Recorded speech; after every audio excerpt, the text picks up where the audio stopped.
Eertiraa fi TPLF himannaa Itoophiyaa waan labsuuf waliin hojjechaa jiru jedhu haaluun deebii kennan.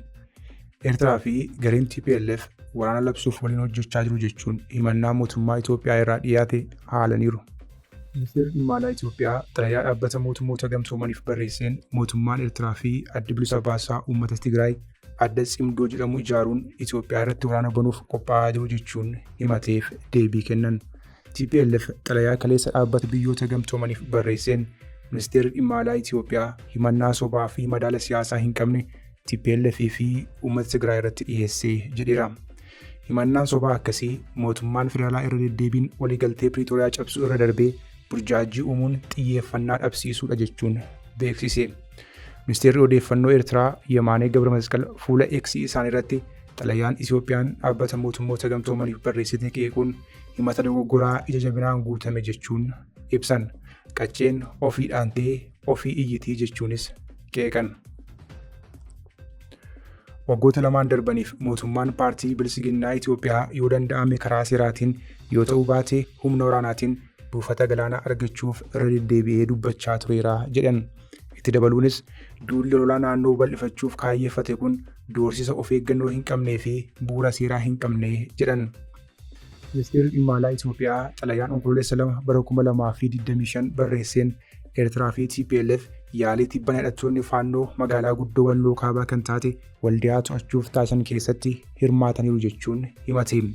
Deebii kanaaf xalayaan gareen TPLF dhaabbata mootummoota gamtoomaniif erge mootummaan Itoophiyaa TPLF irratti himannaa sobaa dhiyeessuun xiyyeeffannaa hawaasa addunyaa gara biraatti dabsuuf yaalaa jira jedheera. Xalayaa ministeerri dhimma alaa Geediyoon Ximiitiyoos barreessaa olaanaa dhaabbata biyyoota gamtoomanii Antooniyoo Guutereeziif barreessan ji'oota muraasa darban keessatti qindoominni mootummaa Eertiraa fi garee TPLF finxaaleeyyii wayyaanee gidduu jiru daran ifaataa dhufeera jedhama.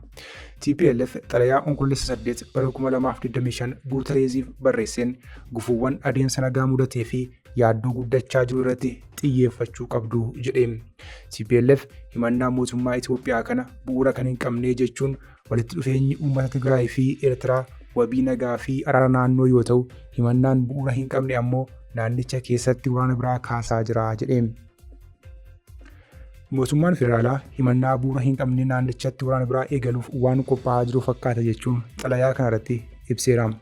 Ministeerri odeeffannoo Eertiraa Yemaanee Gabra-Masqal ergaa fuula X irratti maxxansaniin xalayaa ministeerri dhimma alaa Itoophiyaa erge uummata Itoophiyaa fi addunyaa dogoggorsaa fi tuffachiisaa jechuun kuffiseera. Itti dabaluunis Eertiraan akkuma kanaan dura ibsite haala akkasii keessaa harkifamtee hin seentu jedhan.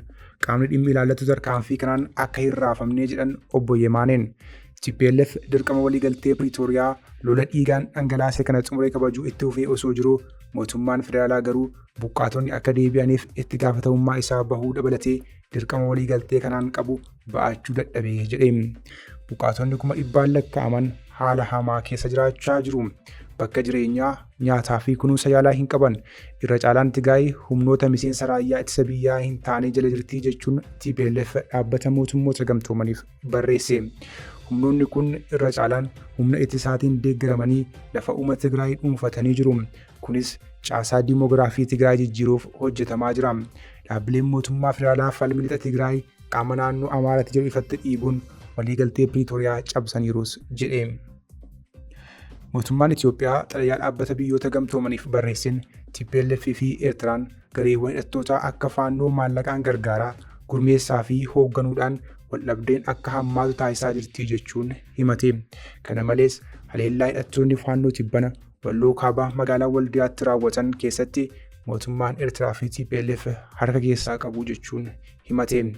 Xalayaan ministeera dhimma alaa kun walitti bu'iinsa Waldiyaa fi jeequmsa raayyaa fi Walqaayitii keessatti uumame keessatti ajajoonni waraanaa fi loltoonni TPLF kallattiin hirmaachuu isaanis hubachiiseera. Mootummaan Itoophiyaa xalayaa isaa keessatti TPLF waliigaltee Piriitooriyaa cabsee jechuun himatus TPLF gama isaan mootummaa federaalaatu waliigaltee kana cabsee jechuun himachuun deebii kenne. Xalayaa kana keessatti TPLF humnoonni miseensa raayyaa ittisa biyyaa hin taane akkuma waliigaltee Piriitooriyaa keessatti tumameen Tigraay keessaa bahuu hin dandeenye jechuun waliigaltee kana cabsuu himuun kun ammoo adeemsa nagaa gufachiisuun tasgabbiin akka dhabamuu fi yaaddoon waraanaa akka bal'atu gumaacheera jedhe. Boordii filannoo biyyaalessaa Itoophiyaa beekamtii seeraa wayyaanee kan waliigaltee Piriitooriyaa faallaa ta'e ka'umsa siyaasaatiin kan ka'e dhowwuun himate.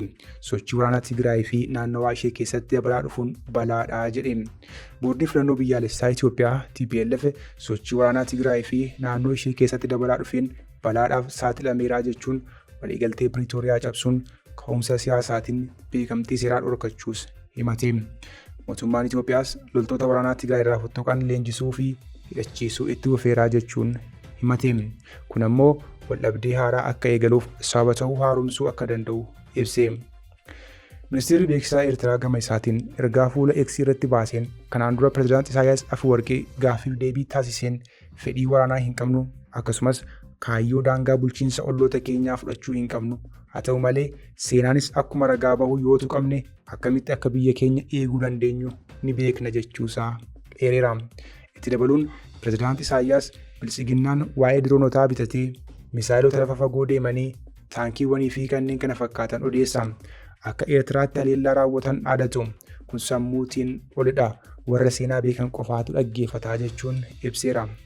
Obbo Yemaaniin deebii keenya uummata Itoophiyaa waraana hiikaa hin qabnetti hin naqinaa. Rakkoo keessan isa sirrii fudhadhaa of adabadhaa ta'aa jechuun dubbii pireezidaantichaa eereera. TPLF ammoo Antooniyoo Guuterees eeruun xalayaa barreesseen waliigaltee Piriitooriyaa hojiitti hin hiikamiin ilaalchisuun gamtaan Afrikaa gamaa gama akka taasisu gaafanneerra. Isinis mariin siyaasaa akka taasifamuuf akka deeggartan ni gaafannaa jedheera. Mariin siyaasaa qaamoleen waliigaltee Piriitooriyaa mallatteessan tokko isaa kaan irratti amantaa qaban akka haaromsataniif gargaara. Hojiirra oolmaa waliigaltee kanaas ni mirkaneessaa jechuun dabalee ibseera. Ministeerri dhimma alaa xalayaa dhaabbata biyyoota gamtoomaniif barreesseen Itoophiyaan yaalii hulaa galaanaa argachuuf taasifturraa kan ka'een Eertiraan yaaddoo keessa akka galte eeruun kaayyoo Itoophiyaa gooluu fi qoqqooduu qabdii jechuun himateera. Ministeerichi Eertiraan gocha dubbii barbaaduu ishee kana akka tooftaa dursitee ofirraa ittisuutti fayyadamteetti jechuun yaalii akka kana sababa Eertiraan gocha Itoophiyaa diiguuf barootaaf gochaa turte dhokachuuf dhiyeessitudha jechuun ibseera. Mootummaan Itoophiyaa TPLF fi Eertiraan waan labsuuf waloon hojjechaa jiru jechuun xalayaa himateef TPLF deebii kenneen ministeerri dhimma alaa haala jiru akka hin taanetti dabsaa jira. Isa weerare akka miidhamaatti miidhamaa ammoo akka weeraraatti dhiyeessaa jira jedhe. Mootummaan Eertiraa waraana isaa Itoophiyaa cinaa hiriirsisuun waraana Tigraay dhiiga dhangalaasa irratti kan hirmaate yoo ta'u waliigaltee Piriitooriyaan booda hariiroo isaanii deebi'ee laafeera.